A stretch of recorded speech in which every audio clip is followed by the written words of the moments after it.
Hello, my name is Carlos Bolsonaro. I'm a city councilman of the city of Rio de Janeiro. I'm the son of Congressman Jair Bolsonaro, a unique politician that can be considered of right, a strong opponent and possible future candidate to the presidency of Brazil in 2018. I come here to share a little bit of what's happening in Brazil, unfortunately not shown by the main means of communication. But the world must know what's going on in our country in this moment of political and economical crisis.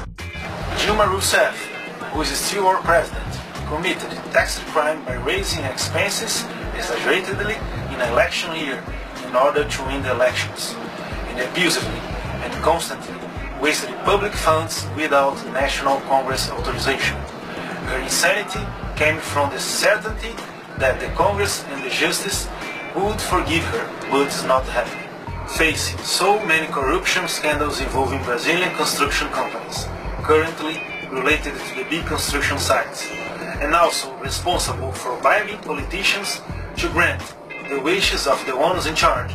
This would be the government plan, recently revealed as Lava Jato operation with Judge Sejam and Federal Police Department.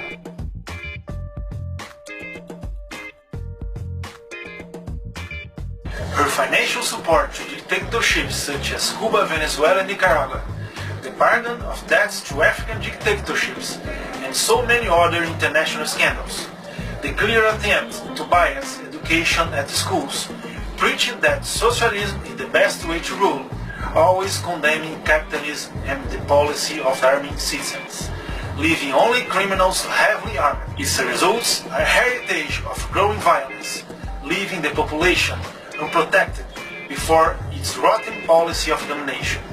Facts which were inspired by Hitler's Nazism, Fidel Castro's communism and Mao Zedong's absolute power. There are enough evidence that we are going towards dictatorship based on socialism, something that our president and her supporters have always done, stealing, kidnapping and assassinating, always sponsored by socialist countries, under the false pretenses that they fought a Brazilian dictatorship, supported exclusively by the United States. Thank Brazilian army for avoiding a dictatorship for us, such as in Cuba. Nowadays, people in charge try to repeat what they did in the past, holding the power through the implementation of modern socialism, treating businessmen, big agricultures and workers as villains and criminals as victims, besides trying to make the poor depend even more on the state. They also defend openly a policy of distorted human rights, using what's politically correct to fool everyone, under apparently beautiful and nice words convincing part of the population that they are on the right path. It's against this kind of government that we fight in Brazil. We believe in capitalism, in the value of citizens, but not in pseudo-followers who support the government, to the big amounts of public funds destined for NGOs that play their game. The legacy of over 13 years of Labour Party, Lula and Dilma in power shows results, exposing Brazil a fight of social classes and races, which is used as a maneuver to keep the Labour Party and its allies in charge. This is the part of history that the past doesn't show.